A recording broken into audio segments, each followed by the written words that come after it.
Podcast.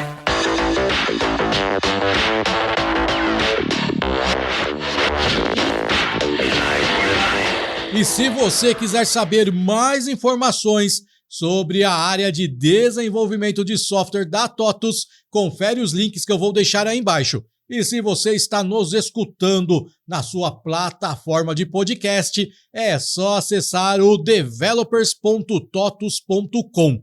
Lá você vai encontrar um monte de artigos técnicos, muita informação sobre tecnologias que a TOTUS trabalha, além de todos os episódios deste podcast, que agora também é um videocast. Então vamos para o episódio. Muito obrigado, Siloto.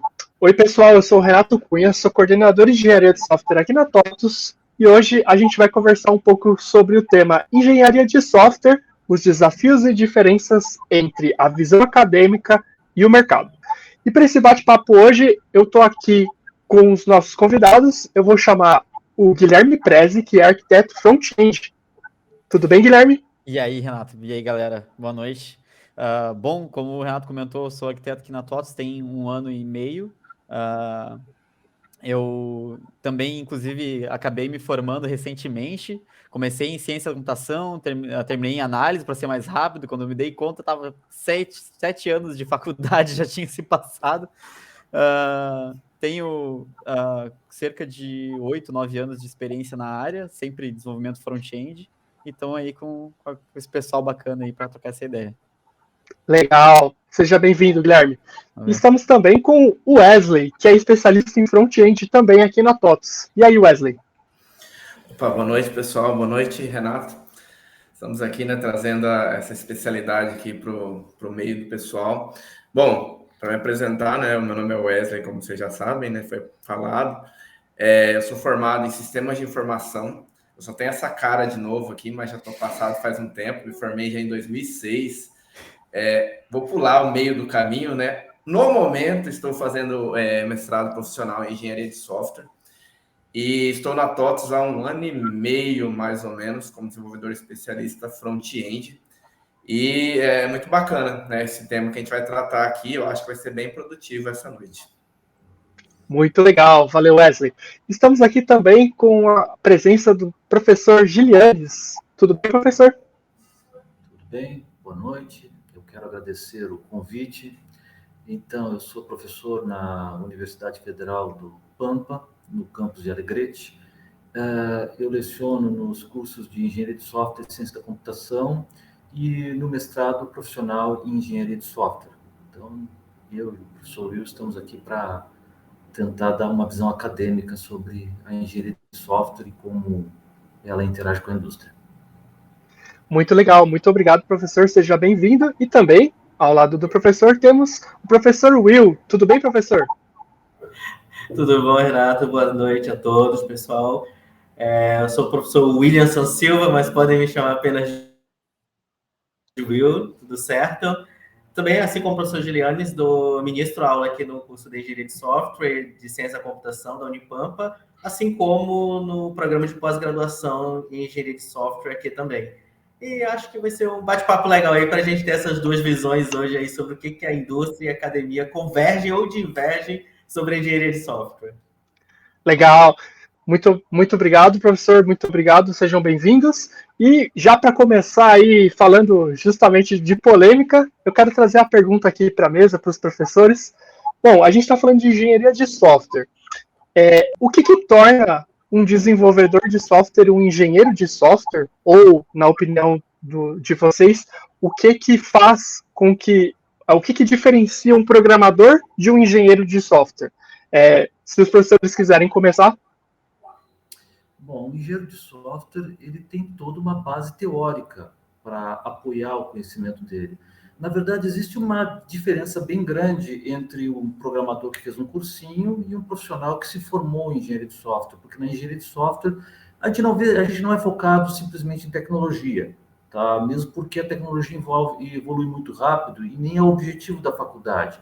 O objetivo da faculdade é dar uma base sólida, uma estrutura sólida a respeito de conhecimentos básicos e que permitam o aluno, quando ele sair formado, que, claro, ele vai ter uma visão tecnológica, ele vai receber um conhecimento tecnológico, mas que ele seja capaz de adquirir novos conhecimentos por si só, tendo como base o que ele aprendeu na faculdade. Então, ele não fica centrado numa tecnologia específica. Ele sai sendo capaz de adquirir novas tecnologias, se atualizar, e ele recebe toda uma fundamentação de como proceder corretamente no desenvolvimento de software. Ele vai aprender a engenharia de requisitos, vai aprender projeto, vai aprender a utilização de processo de software, esse tipo de coisa. Eu concordo aí com o professor Gilianes. Eu acho que a engenharia de software, ela te dá aquela visão macro de todo, que permeia todo o processo de desenvolvimento, desde, como ele mencionou bem, dos requisitos, até chegar lá no deploy, na manutenção daquele código legado que já está 3 décadas ali e tu não sabe nem para onde vai. E aí, a engenharia, quem é o engenheiro de software, olha, eu tenho esse código legado aqui, beleza, como é que eu faço uma engenharia reversa disso daqui? Como que eu posso reconstruir isso aqui? Como que eu posso, talvez, fazer a migração disso daqui? O desenvolvedor pode ter esse conhecimento, mas será que ele tem o conhecimento ali de quais são essas técnicas mais adequadas para aquilo? Eu acho que a visão da academia de engenharia de software, como que a gente fornece para esses alunos para ele ir para o mercado de trabalho com essa base bem consolidada? Legal, muito legal, professores. E você, Guilherme, na sua visão aí, trabalhando aqui na TOTUS, já falando um pouco de mercado, o que você vê, né? O que para você diferencia aí num engenheiro de software? Eu acho que o que os professores comentaram tem bastante respaldo também quando a gente fala de posições, de vagas, né, também, porque não é, claro, o consenso entre todas as empresas, mas a maioria delas, quando se tem uma posição de engenheiro de software engineer ali, por se dizendo ali, sim, tem uma cobrança diferenciada quanto a esses conhecimentos que os professores mesmos relataram, né? Se espera de que um engenheiro de software ele possa atender todo o ciclo de vida do software, desde a parte de análise de requisitos, a parte de projeto também, que é muito importante, e a parte de sustentação, né? Então, diferentemente até quando a gente tinha muito comum nas vagas, né? A vaga de programador. Então, o que se espera desse profissional? Ele senta aqui e programa, né? Aí depois a gente tem agora a nomenclatura, não, o desenvolvedor de software. Então, ele senta aqui e desenvolve, né? Ele põe a mão na massa, ele implementa. Agora, o engenheiro de software, ele já compreende essa relação. É a mesma coisa que a gente olhar para um mestre de obras e um engenheiro civil, né? Seria basicamente essa mesma aplicabilidade ali. Claro que não é consenso entre todas as empresas, mas eu acho que sim, é algo que tem respaldo, sim, no mercado. Legal. E você, Wesley? Então, aí eu vou dar uma visão da seguinte forma. Eu, né, sou professor também universitário e dei aula na faculdade e já dei aula para esses cursos que o pessoal fala de formação. Porque os cursos de formação para desenvolvedor, curso de 9 meses, 1 ano, eles surgiram pela necessidade do mercado. Porque o mercado precisava de gente para fazer o negócio andar. Só que aí acabou surgindo essa diferenciação meio que por baixo dos panos, né? O programador e o engenheiro. E pegando até um pouco do que o Prezi falou e os professores colocaram, basicamente é bem isso. Porque você contrata uma pessoa, ele vai ser programador. É o cara que vai pegar ali a lista de requisitos, vai pegar as tarefas dele, né, as issues ali, vai executar, vai fazer, vai entregar. Isso é o que se espera. Então, é isso que o mercado necessita de forma rápida, né? Mas, por exemplo, nesses cursos que eu dei de 9 meses, geralmente é 9 meses a 1 ano, eu sempre deixei muito para os meus alunos assim, é importante você fazer um curso superior, um curso mais aprofundado, porque entra essa questão aí que o Prezi falou, que os professores colocaram no sentido, bom, beleza, você está um desenvolvedor aqui no chão, mas você tem que crescer. E para crescer, você tem que ter esse feeling. E aí entra essa ideia de engenheiro de software, né? Você tem que ter o feeling de, bom, peraí, né? Vou pegar esse negócio aqui, qual que é a melhor solução? Né? O que é mais viável? Aí você tem que colocar o que a empresa espera. Né? Dentro do que a empresa espera, eu tenho que manter qualidade. E eu tenho que trazer a resposta também. Então, assim, são 2 caminhos que, se eu não tiver um bom embasamento, eu posso fazer algo com uma entrega rápida, com pouca qualidade, né? Ou posso trazer muita qualidade com muito tempo para desenvolver. Então, acaba tendo esse ponto, né? Na verdade, o programador, que a gente chamaria hoje do chão, né? O início de tudo, ele tem essa necessidade, ele tem que ter essa... para poder crescer, e a empresa também espera disso, né? Ele coloca o cara ali, não, beleza. É igual um programa que a TOTS tem de estágio, né? A TOTS pega uma pessoa, até um dia conversando com o pessoal da RH, eles falaram que preferem pessoas que têm alguma formação nem que for básica, só que eles moldam essa pessoa conforme a empresa precisa, né? Quer dizer, ela vai preparando para realmente tornar ele ali, ó, eu quero um engenheiro de software que me entregue isso, né? Então, isso também é muito importante para nós desenvolvedores que estamos ali na luta diária, né? Ter esse entendimento. Pô, eu tenho que sempre buscar e ter esse chão, né? Do que o engenheiro tem para trazer como respaldo para eu poder preparar isso aqui no meu caminho prático, né? Legal. Eu concordo com tudo que vocês falaram. Eu acredito que na minha história, dentro da TOTUS, eu saí da faculdade e eu olhava pro Presma e pro Somerville meio tipo, putz, esses caras chatos aí, esses livros aí, coisa de velho. Eu quero codar. E aí você, né, vai desenvolvendo sua carreira, é normal, você vai entendendo que não dá para ficar fazendo as coisas de qualquer jeito, né? Então, eu hoje fazendo uma pós-graduação em engenharia de software, trabalhando na área de engenharia de software, eu acho que eu corroboro com o que o pessoal falou aqui, que faz muita diferença essa questão de você entender como funciona o processo. Até muito mais do que a linguagem de programação, né? A linguagem de programação você vai ter que adaptar, você vai ter que aprender a programar de acordo com seus requisitos. E eu acho que quando você foca em engenharia de software, você acaba aprendendo algumas coisas que esses grandes gurus aí, não só de engenharia de software, mas também quando a gente vai pegar o Uncle Bob, quando a gente vai falar de boas práticas, etc.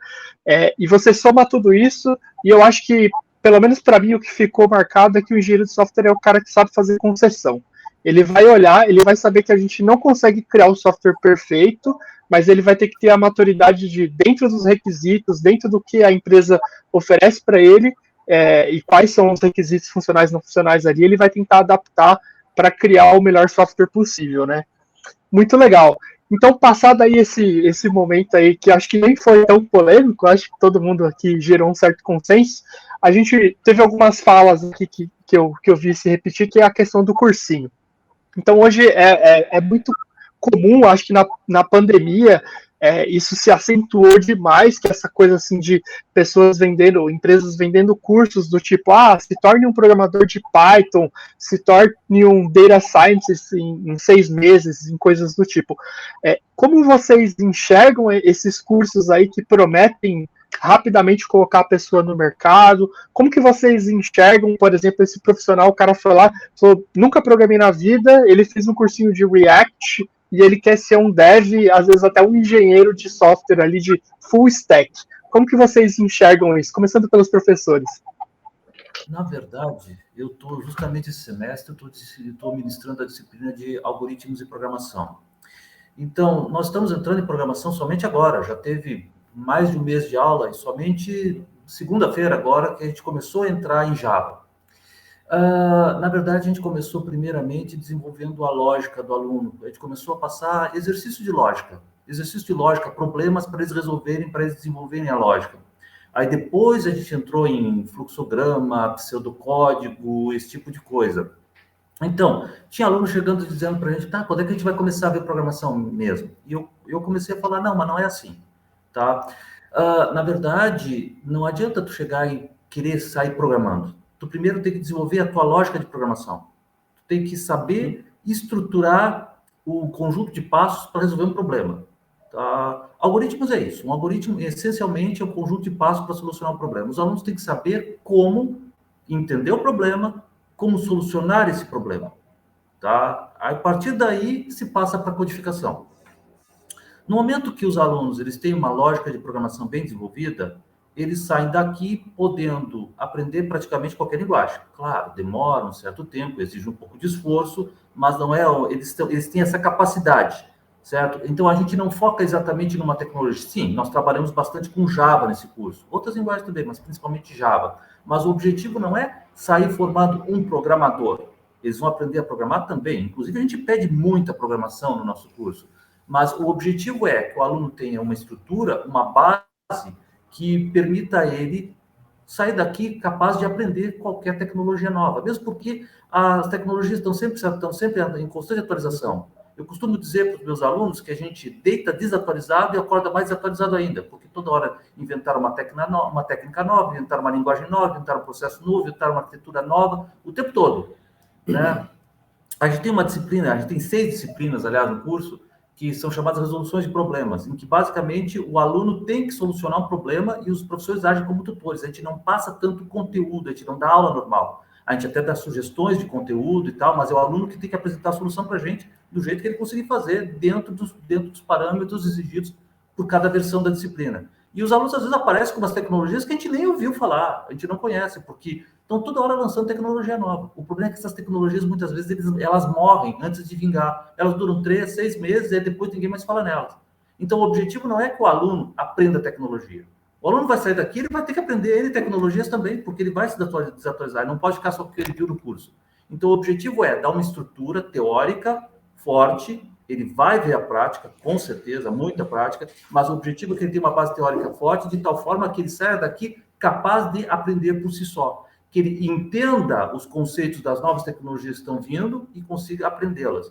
Então, a gente não está formando programador, né? Mesmo porque o objetivo nosso é que o engenheiro de software, ele eventualmente poderá ter que desenvolver, óbvio, mas ele tem que ser capaz de analisar software, projetar software, modelar software, validar software, esse tipo de coisa. São os objetivos mais importantes para nós. Eu concordo, professor Gilianes, e acho que o grande problema nesses cursos está sendo a forma como eles são vendidos. Porque, assim, como é que você vai se tornar um data science em 6 meses, sendo que você precisa ter que conhecer um pouco de cálculo, álgebra, probabilidade, estatística, e são vários conteúdos e são conteúdos complexos, principalmente para a galera que, por exemplo, está chegando na área, está fazendo migração de uma área para outra, e quando chega lá para aprender data science, tem que ver tudo isso e não tem a base disso. Então, acho que o grande lance é, legal, você pode utilizar ou fazer um curso desse para você ser um ótimo programador, mas sempre lembrando, o que tem como pré-requisito para eu poder me tornar isso aqui? Que outro curso eu preciso fazer? Tá? E aí, além disso, o Gilianes comentou uma coisa que eu concordo, e acho que vocês também concordam, que é o lance da tecnologia. Quando os alunos chegam no curso, é muito engraçado. Professor, vamos lá, eu quero desenvolver, quero sair daqui, desenvolver, não sei o que. Calma, você vai sair. Mas daqui a um tempinho, quando você estiver mais um pouco maduro, quando você compreender melhor, porque eu acho que o grande problema de quando você entra é a coisa que o Gilianes comentou, que é a capacidade de abstração. Como que eu tiro aquilo que está no meu mundo das ideias, eu quero um aplicativo assim, uma aplicação assim, mas como que eu tiro isso do mundo dessas ideias, desse mundo abstrato, e estruturo isso em código? E é justamente esse o ponto que a academia puxa bastante. Você pode aprender outras tecnologias, mas você tem que entender o básico, você tem que ter essa capacidade de abstrair esse problema de uma forma correta. Porque senão tu vai abstrair, você pode abstrair, ok, mas totalmente errado, e quando tu for entregar, não é isso que o teu cliente quer. Tá?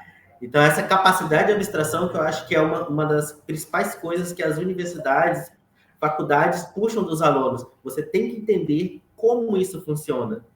E depois, tecnologia, vai vir o PHP, vai vir o Python, vai vir o Rust, vai vir inúmeras tecnologias. Se você tiver compreendido essa base corretamente, tiver entendido, pode vir 300 tecnologias. Claro, vai ter aquele probleminha ali da tecnologia nova, como ela funciona, com a linguagem dela, tudo e tal, mas a lógica por trás de tudo aquilo, você já vai saber e você tira de letra. E aí sim, concordo que você pode complementar com 300 outros cursos, que a base tua não vai ser mutável. Muito legal. PHP não deixa vir, não, cara. PHP não Eu pensei nisso, mas eu vou arrumar briga. Se eu falar sobre isso do PHP com alguns colegas, eles me matam, cara. Tem umas linguagens aí que é polêmico, né? Igual falar de Java também, tem um pessoal que às vezes fica meio bravo. Rapaz, Legal. sai briga, hein? Sai. E aí, Guilherme, qual a sua visão sobre esse assunto? Brincadeiras à parte aí, eu acho que também tem um ponto, né, que a gente tem que sempre lembrar, cara, a gente não deve ser fã de tecnologia nenhuma, nem odiar tecnologia nenhuma, né, cara? Todas elas estão ali, a gente tá a serviço do povo ali, né? Cara, é isso aí. Cara, falas bem bacanas aí dos professores, a gente tá tendo uma oportunidade de ter uma aula aqui também, muito bom. Obrigado. Sim. Aí também. Anotei algumas ideias aqui para a gente para lembrar aqui de algumas falas. Eu acho que esses cursos eles surgiram como forma de habilitadores, né? E eles surgiram como uma resposta à demanda do mercado, né? A demanda de se ter profissionais atualizados naquilo ali, a demanda de rapidamente poder formar pessoas em alguma especialidade, né? Eu acho que junto com essa demanda, também acabou se criando outras maneiras, outras formas de tu se formar como um profissional. Por exemplo, eu tive a oportunidade de ter o técnico no Instituto Federal e o técnico de desenvolvimento de sistemas, isso em 2013. E isso me deu uma base muito bacana, porque um modelo que foi feito ali foi um modelo de não, vamos pegar a teoria, vamos ir pela teoria e vamos mesclar com a necessidade do mercado e tal. E eu acho que muito por conta dessas demandas se tentou criar outros modelos formais ali para poder formar profissionais que tenham esse um pouco de tudo ali para poder formatar um cara pronto para ir para a rua e ir atrás de outras coisas, né? De buscar mais uma formação depois de graduação e, ao mesmo tempo, se formar cada vez mais como um profissional dentro da indústria. Então, eu acho que ainda está se formando cada vez mais esse tipo de coisa, né? Esse tipo tá claro para todo mundo que existe essa necessidade e o pessoal está indo atrás de resolver esse tipo de demanda, né? De não só formar um profissional que, cara, num curso onde senta aqui do meu lado, eu vou programar aqui na tua frente e tu vai programar junto comigo, né? Que eu acho que a maioria desses cursos que tem se vendido, como o Renato comentou, esse boom que deu, né? E a grande falha, assim, desses cursos é, de fato, não comentar que, na verdade, tudo aquilo ali são detalhes, né? Que é como o Renato bem colocou ali, né? Teve uma fala bem bacana na abertura do TDC desse ano em Florianópolis, onde o Elemar Júnior, que é aquele consultor bem famoso e tal, ele comentou, cara, a gente se apega muito nos detalhes de implementação, né? E não é esse o bicho, né? Então a gente precisa, como engenheiro, olhar para o restante, né? E o detalhe é o detalhe, a gente abstrai, né? A gente utiliza de termos técnicos para poder conversar e tal. Eu acho que outra falha também que esses cursinhos têm também é em assumir uma didática que é muito diferente de alguém que se formou professor, né? Eu acho que o professor, ele estuda não só aquela especialidade técnica ali para ele poder repassar, mas ele estuda também como ensinar, né? E isso é muito diferente, né? A didática formal, ela é diferente da didática ad hoc, assim, né? Ad hoc, né? Então, acho que alguns, né? Eu já tive alguns professores na faculdade que falavam, emenda essa, dia tal tem prova. Falou verdade. Aí. Vamos, né? E não é. Todo mundo já teve professor ruim. Eu também já tive professores, assim, que focaram muito na academia, assim, eram baita pesquisadores, né? Pessoas que executaram pesquisas bem bacanas e tal. Só que eles perderam o tato com a sala de aula, né? De tanto ficar ficcionado na pesquisa científica, né? Eu acho que também é um detalhe também, que encaixa nessa realidade que o Renato comentou. É isso aí. Wesley? Paz, vou falar para você agora, hein? O negócio é o seguinte, ó. Eu, né, já fui professor universitário, nesse momento estou parado nessa área. Mas você era do tipo que só colocava ementa na lousa, a data da prova e falava pro pessoal se virar? Não. Essa piada aqui não. Isso aí não era eu, Não. Mas assim, tem cara de professor carrasco. Tem cara de carrasco, né? olha, isso é relativo, né? Isso é relativo. Mas vamos lá. Vou trazer aqui três cenários. Tem essa visão do universitário. Aí você tem a visão que até o Prezi colocou, que eu também já dei aula, do técnico médio, né? Eu dei aula no Instituto Federal há um tempo também. E tem a visão das escolas que formam o desenvolvedor full stack, né? Que essa eu estou dando aula até no momento. Então não posso falar mal de ninguém, senão eu perco, né? Mas assim, o que eu percebo? Eu percebo muito a questão da pessoa envolvida no negócio. Por exemplo, se eu entro numa universidade, a probabilidade que eu não consiga sair de lá um bom profissional é mínima desde que eu me envolva. Né? Eu conheço muitas pessoas aí que fizeram faculdade, que entraram tipo sem expertise nenhuma, nada, e conseguiram se desenvolver, conseguiram se desenrolar devido ao tempo que tinha e tal. Então é possível. Né? No curso técnico, médio técnico, é a mesma situação. Né? Eu tenho alunos que eu dei aula que, assim, eu me orgulho muito deles, né? A Raíssa Sutares, aí vocês vão estar ouvindo aí, depois eu vou falar de vocês. São dois alunos meus que formaram no médio, fizeram, e eu achei interessante, assim, que eu dei um desafio para eles, tipo, uma linguagem que eles não conheciam, para você ver como é que é importante o conhecimento teórico, né? Eu sugeri uma linguagem que eles não conheciam, uma estrutura que eles não tinham familiaridade, e falei, ó, o que vocês acham? Eu acho legal, né? Tem capacidade, vai. Não, vamos e tal. O que aconteceu? Fizeram um projeto fantástico, né? Fizeram até uma parceria com a prefeitura que não vingou devido a problemas políticos. Só que assim, os dois se formaram no técnico para entrar para o superior, só que eles já entraram no mercado, né? Entraram em empresas grandes, os dois trabalhando.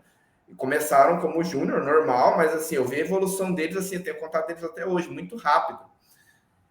Então, assim, é muita questão da pessoa. E, por exemplo, no curso, né, curso rápido, eu dou curso numa escola que ela dá o curso em 9 meses, mais ou menos. E eu vejo a mesma situação.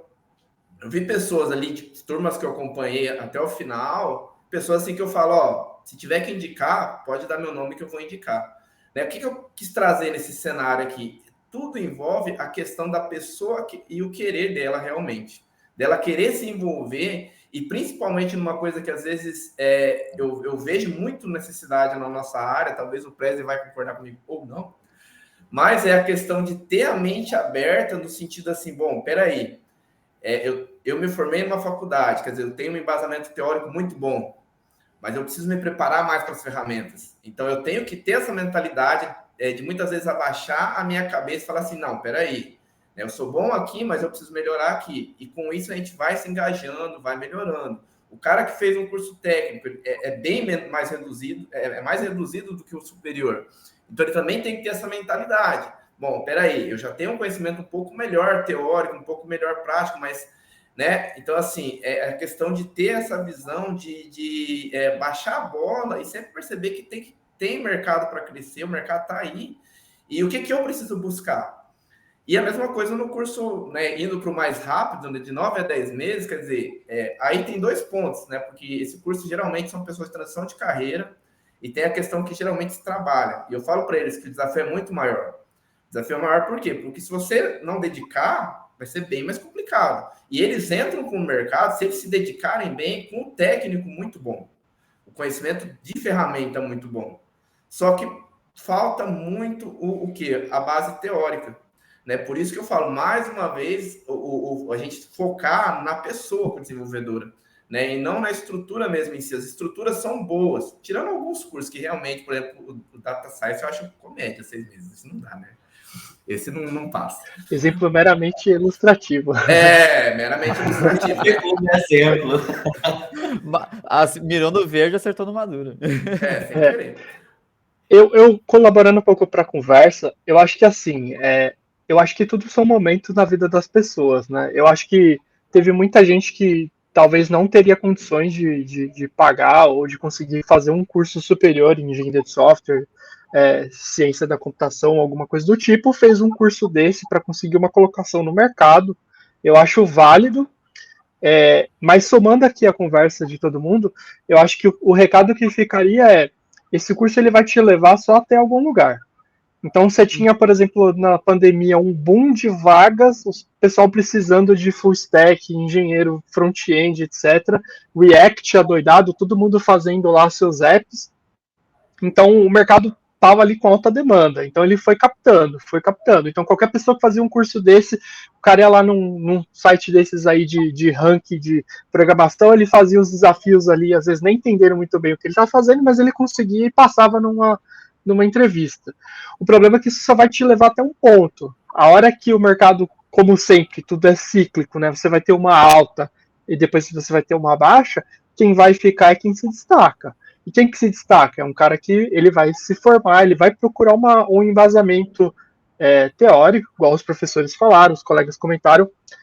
Um exemplo clássico que eu acho que a gente vê muito assim na prática é o pessoal, por exemplo, que não entende muito de notação assintótica. Às vezes o cara pulou todos esses passos aí de resolução de problema, ele resolve tudo na força bruta. Então, às vezes ele resolve, mas ele é igual eu costumo brincar às vezes no trabalho. Você descobriu se o número é par ou ímpar, olhando o último algoritmo e testando para ver se ele pertence ao conjunto 1, 3, 5, 7 e 9. É válido? Cara, você resolve o problema. Talvez não seja da melhor forma. Então eu vejo que a engenharia de software ela vai ajudar muito a pessoa a se destacar. Se de repente ela pegar, por exemplo, um projeto onde ela precisa melhorar a performance de um software, você aprender PHP, você aprender React, você aprender Node.js vai te levar até um lugar.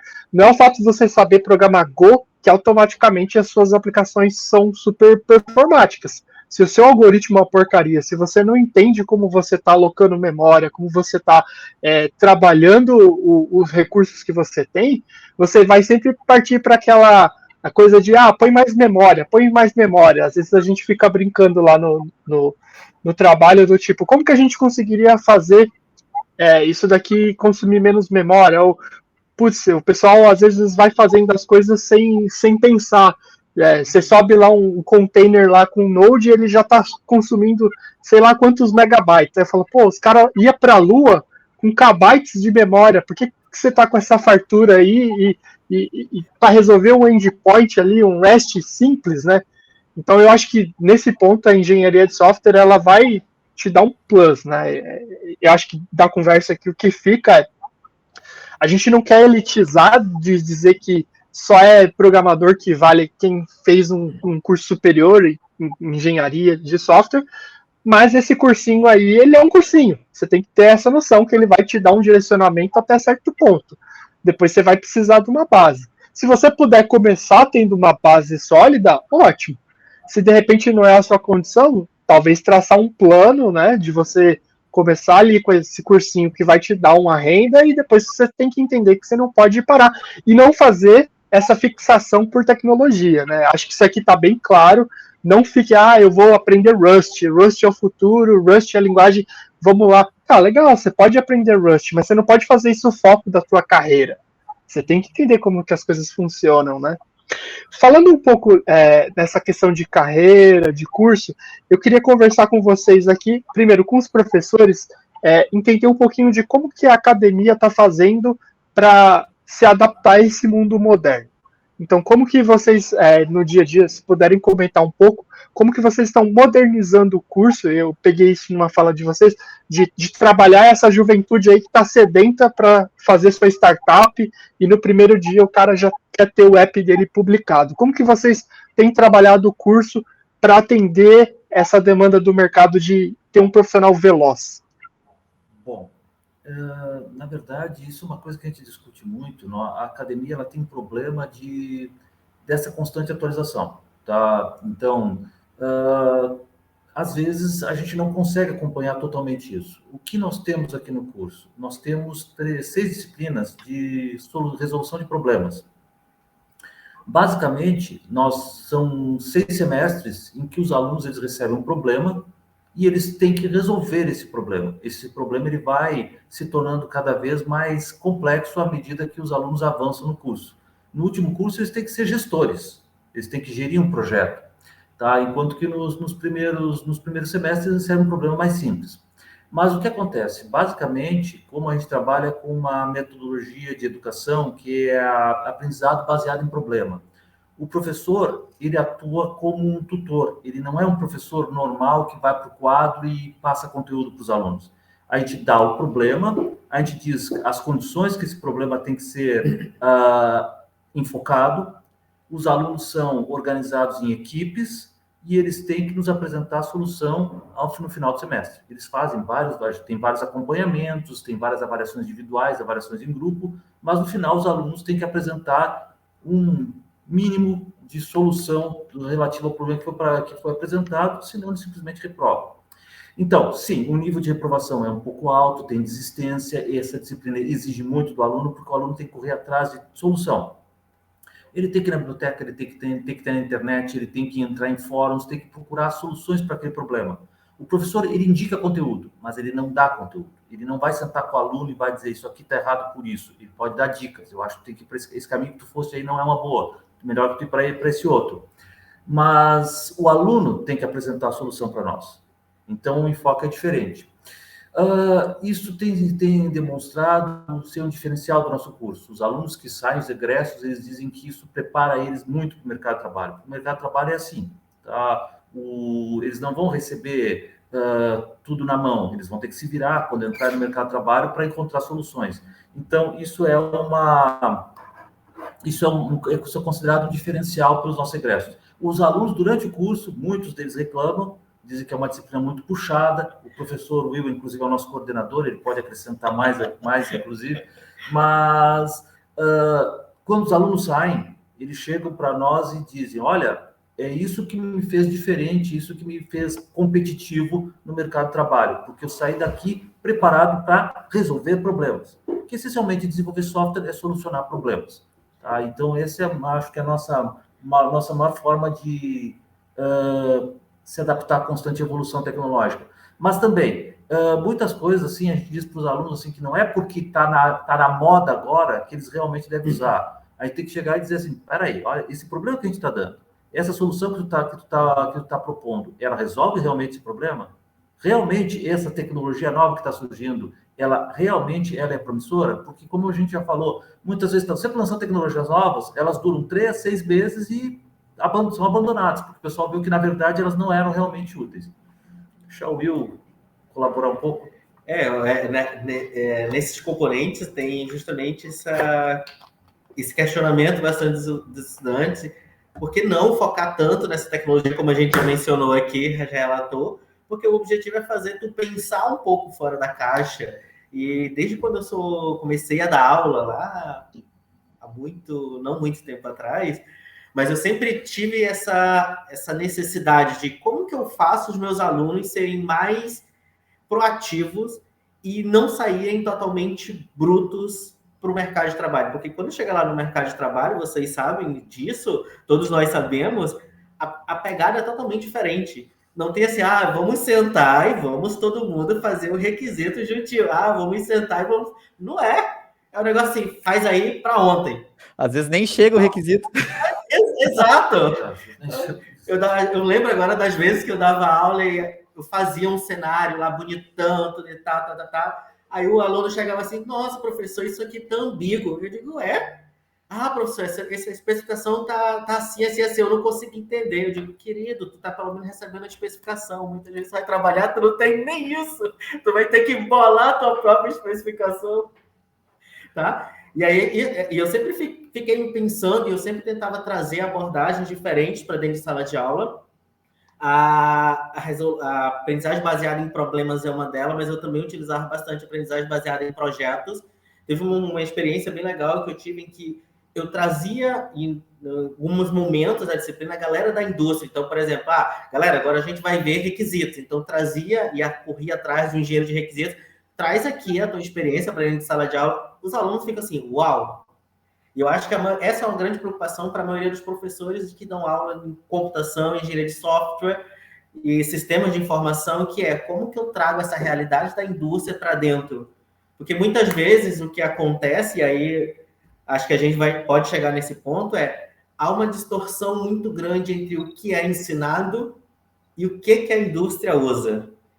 Então tem um gap, um buracozão enorme aí, e eu sempre fiquei muito preocupado, porque eu lembro que quando eu terminei minha graduação, eu fiz análise de desenvolvimento de sistemas, a minha graduação me preparou mega bem para o mercado, porque no final, assim, o objetivo do curso, Will, vai ser desenvolvedor web. Então, programava web como ninguém. Só que quando eu migrei, eu comecei a trabalhar, comecei a dar aula, eu vi assim, cara, esse curso aqui, no final, o aluno vai ser o quê? Ele não tem experiência nenhuma, e eu sempre ficava pensando nessa abordagem, como que eu trago e aproximo bem mais a indústria para dentro da minha sala de aula, como que eu levo a minha sala de aula também para a indústria. Tem uma experiência que eu posso relatar que é bem legal aqui, que era quando eu tratava com os alunos processo de desenvolvimento. Que aí, processo de desenvolvimento, ensinar o cascata, modelo V, aí começava os métodos ágeis. Só que, tipo, a gente ensinar isso em sala de aula é uma coisa assim, galera, o ciclo cascata é assim, assim, assim. Era muito chato. Era uma aula que dava assim com aquele pesar no coração. Aí eu resolvi mudar. O Juliano sabe disso. E eu resolvi mudar. Eu disse, não, vamos fazer o seguinte. Agora, vocês vão ver que existem tantos processos que vocês vão para a indústria, escolham qualquer uma indústria, startup, empresa, e me relatem qual o processo que está lá. E aí, claro, tem toda que aí gera uma coisa que é chatíssima, burocracia, que tu tem que dizer, fazer um termozinho que é só para fins acadêmicos, tudo e tal. Mas depois, quando os alunos chegavam, eles ficavam assim, professor, o Scrum é tão bonitão, assim, assim, assim, tararara. Eles não usam nada disso. Eles misturam o Scrum com Kanban aqui, não sei o quê. Tipo, é assim que a indústria usa. E é assim que tu vai usar. Então, há esse gap enorme, eu acho que é uma preocupação aí de diversos professores em como tenta minimizar isso e utilizando diversas estratégias dentro de sala de aula, tentando uma maior proximidade com a indústria, com profissionais da indústria, tá? Joia. Legal. Muito legal. Ô Wesley, você que está aqui fazendo a ponte aí entre profissional aqui, tutor, e é professor também, cara, me fala um pouco, como que você enxerga essa entrada da engenharia de software dentro do teu dia a dia de trabalho? Você costuma usar alguma coisa? Você pratica? Você acha que a engenharia de software, ela no teu dia a dia ali está agregando alguma coisa? Você tenta utilizar isso? Não? Você acha que não tem, não dá fit? Como que tá as coisas na tua área aí? Olha, eu vou te falar a palavra certa no meio dessa bagunça, assim, dessa briga saudável nossa, se chama equilíbrio, né? Equilíbrio. Por quê? Porque tudo que é demais, às vezes acaba... Vou trazer polêmica, né? Tudo que é demais acaba trazendo, às vezes, não chega aos resultados esperados. E eu não digo isso no demais no conteúdo teórico e nem no conteúdo prático, mas demais dos dois lados. Por quê? Se a gente vamos pegar a teoria, né? Eu, como desenvolvedor, né, nós temos aí 23 design patterns, que é aquela bíblia maravilhosa, né? Todo mundo adora aquela bíblia lá. Tem 23 padrões de projetos. Eu, hoje, sou desenvolvedor front-end, né? Essa aí, né, rapaz? Essa aí é a clássica. Eu sou desenvolvedor front-end, né? Acabei de sair da academia, né? Pô, legal, quero colocar teoria na régua, né? E eu vou querer aplicar, cara, cada uma dessas 23 designs dentro do meu código. O que eu vou conseguir com isso? Eu vou conseguir ódio, né? Por quê? Porque nem todas se encaixam dentro do que eu estou desenvolvendo. Porque eu não vou conseguir entregar meu produto no tempo esperado. Então, assim, é a pequena, o excesso. E se a gente olhar para o outro lado, tem aquele cara que ele é formado, ele é engenheiro, né? Fez o cursinho lá de 10 meses, depois fez faculdade, né? Tá aqui na indústria um tempão. E ele fala assim, não, ó, eu quero fazer do jeito que dá. Esse negócio de design pattern, isso aí não existe, né? Deixar o Prezi, não sei se ele saiu correndo, cabelo em pé, né? Como arquiteto. E não é bem assim também. Não é bem assim. E tem aquela questão, pô, né, eu tenho a minha vertente, né? Eu sou desenvolvedor há um tempo, quer dizer, eu já tenho a forma de trabalhar. eu já tenho a estrutura que trabalha. Mas, por exemplo, hoje na TOTS, a gente tem a arquitetura, né? O arquiteto, né, o Prezi, como arquiteto, né, até nós começamos um projeto há pouco tempo, ele traz para nós o que? O padrão que a engenharia escolheu, os arquitetos escolheram para se trabalhar, né?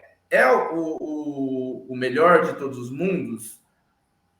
Talvez sim, talvez não, depende do ponto de vista, né? Eu posso olhar e eu não concordar 100% com aquilo ali, tudo bem, mas eu vou o quê? Eu pretendo usar, vou fazer porque foi o indicado, principalmente porque eu vou ter base para isso, né? E isso é uma coisa importante que eu queria deixar pontuado aqui, é a base do trabalho. Porque se a gente não tem essa visão, pô, peraí, 23 padrões de projeto, mas eu posso usar esse, eu posso usar uns 4 aqui, eu consigo aplicar. Legal, né? A arquitetura me trouxe esse padrão estrutural, né? Então, o que a gente vai aplicar? A gente vai aplicar esse aqui dentro da forma. Por quê? Eu tenho que saber que eu tenho um prazo para entregar. E a indústria, geralmente, né? Eu não vou falar só da TOTS, mas de outros lugares que eu trabalhei. Eu nunca entrei num projeto e os gestores do projeto chegaram para mim e falaram assim, olha, pessoal, fica tranquilo, façam o melhor possível, porque assim, o tempo tá na nossa mão, né? Se demorar 6 meses, se demorar não tem problema. Cara, isso não existe na indústria, nunca. O cliente espera tranquilamente. Não. Na verdade, todo projeto começa atrasado. Isso eu já acostumei. Quando fala assim, tá atrasado. Não. Tranquilo, tá normal. Se tá atrasado, tá normal. Mas tem que ter esse bom senso, sabe? Tem que ter esse bom senso de eu escutar um pouco que a academia me traz, só que eu preciso filtrar aquilo que eu realmente posso usar, né? Que não adianta eu querer aplicar tudo que eu sei, todo o meu conhecimento, tanto de framework, quanto de estrutural, quanto teórico, e querer jogar tudo na mesa e fazer funcionar, vai ficar lindo. Não é assim. Eu achei interessante um dia que eu escutei numa reunião que falaram assim, pessoal, olha, essa aqui não é a melhor de todas as soluções, só que eu garanto que não é a pior. E eu garanto que ela é funcional e vai nos atender o tempo que nós precisamos. E é isso que a indústria espera. Por isso que eu tenho que saber mesclar muito bem. Eu preciso do teórico? Preciso. Preciso do prático? Também preciso. Mas eu preciso do equilíbrio entre esses dois mundos. É isso aí, cada escolha para renúncia, como dizem, né? Eu concordo contigo, a gente vive muito isso no dia a dia. Eu acho que no final das contas o nosso papel como engenheiro de software é fazer esse balanço, ter noção de que muitas POCs, né, Proof of Concepts, que a gente faz vai entrar na produção, então se você já conseguir fazer ela ali mais ou menos estruturada para ter uma base sólida para construir depois em cima, você vai ganhar muito, né, na hora de entregar esse software aí para a produção. Gente, muito obrigado, muito legal o papo, mas infelizmente a gente já tem que encerrar o programa. O Guilherme teve um problema e caiu, né? Então vamos terminando aí sem o nosso colega. Eu queria agora passar a palavra para vocês para os momentos finais, se vocês quiserem dar aí alguma dica, quiser comentar alguma coisa, dica de livro, leitura, artigo, qualquer coisa que vocês queiram aí deixar para o público. Os professores, por favor. Bom, primeiramente eu quero agradecer a oportunidade de ter participado desse podcast. Eu sou muito suspeito para falar, para dar uma dica de livro, sabe? Então, eu acho que vou estar puxando a brasa do meu assado, mas se é para dar uma dica de livro, eu indico o ML2, uma abordagem prática. Não vou falar quem é o autor, tá? Não vou falar quem é o autor desse livro. Eu não sei, eu esqueci o nome do autor. Eu falo para o Gilianes, ele acha que é brincadeira minha, porque minha tese de doutorado foi com relação ao ensino de educação de modelagem. E eu falo para ele, Gilianes, eu te citei muito na minha tese. Ele acha que é brincadeira, mas não. Esse cara fica me gozando. Né? Não, eu cito ele bastante na minha tese. Renato, Wesley, o Guilherme, não tá aí, mas agradeço imensamente. É sempre uma honra poder trocar essas ideias aqui. Eu acho que tem um gap enorme aí entre o que a indústria acha do que é engenharia de software, o que a academia acha que é engenharia de software, mas na verdade, se a gente olhar bem no cerne, elas estão alinhadas para o mesmo caminho e eu acho que falta ainda um pouco mais dessa interseção entre as duas, tá? Eu gosto bastante de dar minhas aulas e trazer essa reflexão para minhas aulas, que eu acho que é importante para os alunos entenderem essa convergência, às vezes até a divergência, e uma leitura que eu gosto bastante, que é, sem falar assim do Pressman, do Somerville, que são livros bem antigos, algumas versões atualizadas, mas que tu olha assim, isso não é válido tanto assim para um contexto. Vamos mudar assim para uma startup. Como é que eu vou aplicar isso aqui dentro de uma startup em que eu tenho um curto prazo?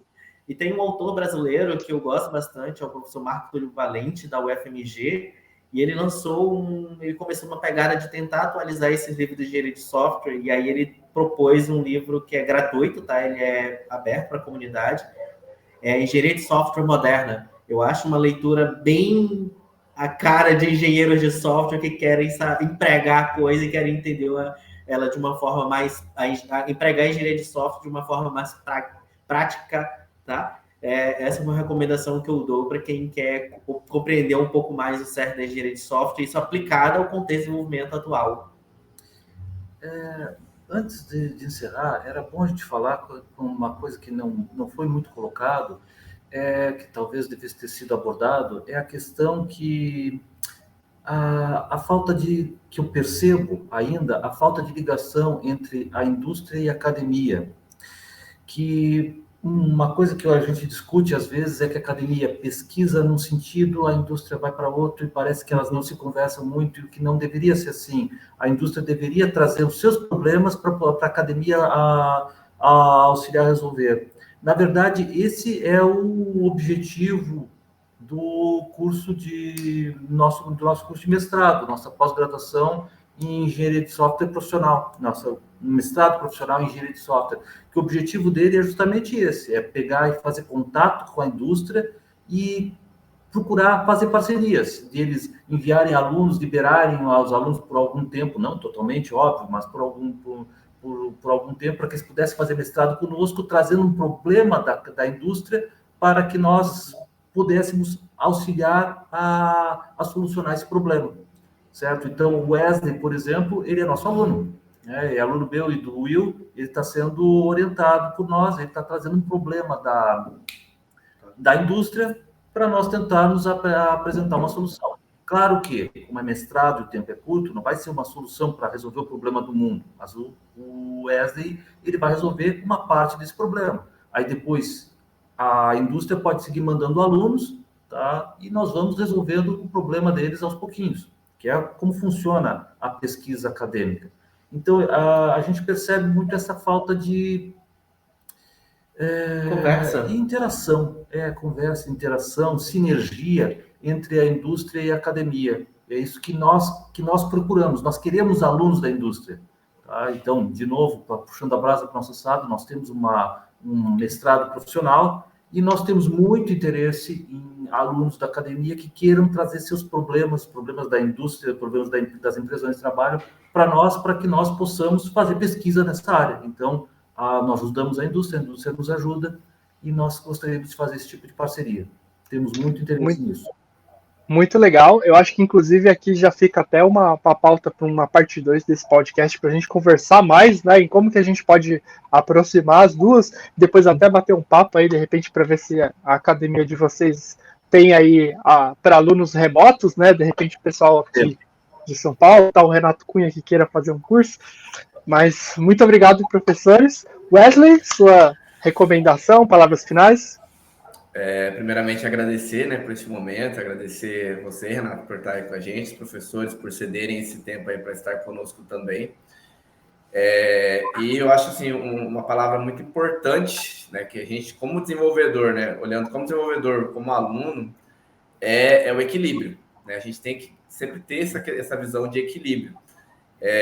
Um livro que eu peguei há pouco tempo para rever, né, reestruturá-lo na minha mente, é Arquitetura Limpa, né, tentando colocar essa visão. Tipo, é um livro que eu já estudei e resolvi pegar e dar uma reforçada nele, porque eu acho, né, que na minha visão, na minha humilde visão, quem sou eu para ter alguma visão, né, mas existe essa necessidade, principalmente por nós termos desenvolvedores hoje, programadores, que vêm de vários nichos diferentes.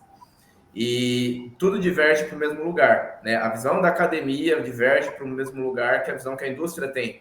Só que os devs, os programadores também têm que divergir para o mesmo lugar. Tem que sempre ter essa visão da minha necessidade, com o que eu tenho, e juntar esses 2 pacotinhos aí e ver o que está faltando, né? Não sair igual louco aí fazendo curso de tudo que é jeito. A pessoa fala assim, não tenho tempo para fazer um curso de longo prazo. Aí faz uns 20 cursos de 3, 4 meses. Aí você fala, o que você aprendeu? Aprendi nada, né? Aprendi isso, tem diploma só. Então, isso é importante, né? O papel hoje não vale tanto, né? Talvez há tempos atrás, né? Valesse bastante, né? Mas hoje, assim, eu vejo, assim, a engenharia de software, ela está migrando para o sentido do conhecimento, né? O que eu tenho de conhecimento hoje é muito mais importante que os papéis que eu tenho, né? Tem muita gente aí que tem papel e falta essa base, falta esse conhecimento. Isso aí é muito importante mesmo. Então, o que eu digo para os devs, né, companheiros que trabalham na luta diária, que trabalham sempre atrasado, é isso, né? É o equilíbrio de juntar, né? Pegar o teórico, o que eu posso colocar aqui, pegar o prático, né? O que eu posso melhorar aqui para poder entregar aquilo que a indústria espera, né? Porque o que o mercado espera, tudo diverge para o que o mercado espera, para todo mundo ficar feliz no final da história, né? E é isso aí. Muito obrigado.